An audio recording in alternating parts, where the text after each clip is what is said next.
Hi everybody, welcome to Shivers Speaks. For our highlighted artist of the month of September, we are talking all about Grady Hendrix. So Grady Hendrix is a horror author.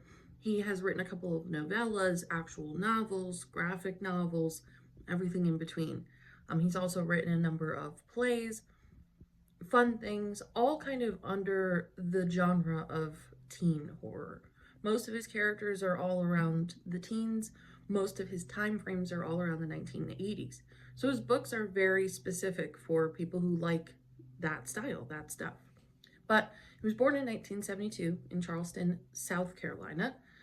His parents divorced when he was 13 years old, and he spent much of his time at the libraries, which is where he loved to write and read. As an adult, Hendrix worked in the Library of American Society for Psychical Research before turning to professional writing. Alongside his novels, he has written for numerous media outlets, including Playboy magazine, the New York Post, and prior to its closure in 2008, he was a film critic for the New York Sun. In 2009, he attended the Clarion Workshop at the University of California of San Diego. So he never actually got his degree in English or anything like that. He's just somebody who's loved to write all of this time. In 2012, he wrote his first book, Satan Loves You. Here are kind of the list of books that he has written since then. So he wrote The White Glove War in 2013, Horror Store in 2014. Horror Store, I have that book. It is all about a haunted IKEA, essentially. In 2020, Legendary Films bought the rights to the movie. So they started filming in 2020, but then of course needed to shut down. So there's no word of if it's going to be picked back up, if a different producing company or film company is going to take it over. There's no word on that. But as it stands right now, Legendary Films has the rights to Horror Store, which came out in 2014. My Best Friend's Exorcism, I would say this is the book that really put him on the map. This came out in 2016.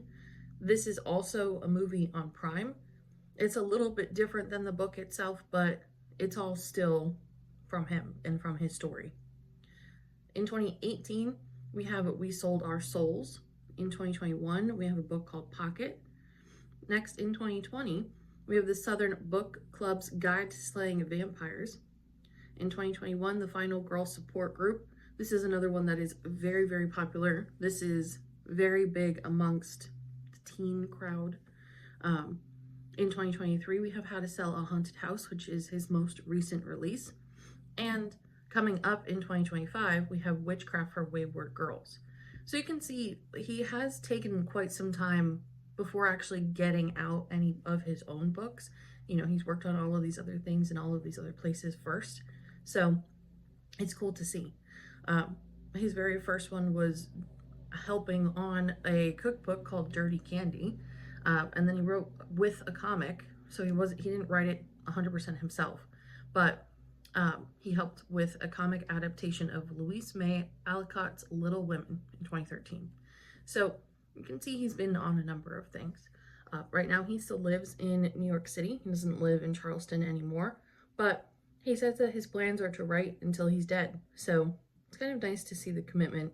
He does go on a lot of tours. I know he spends a lot of time in Raleigh. There's been a number of book signings from him that have popped up. So if these books are ones that you enjoy, that you like, they are fun. They are very easy to read. Most of them are relatively short. So give it a check out. And that's really all about him. There's not too much information on his past, on his stuff, but he's a horror author. Whether already here or up and coming, he's worth talking about. So that is our highlighted person of the month. Thank you for listening. Some very exciting news for Shivers. The murder mystery stories, party packs, whatever you want to call them, are going to go on sale on Friday. So be sure to check all of that out. I will probably have an Etsy page, but if not, it'll all be available on Amazon first. So make sure to check that out. Thank you as always for listening. We will see you next week.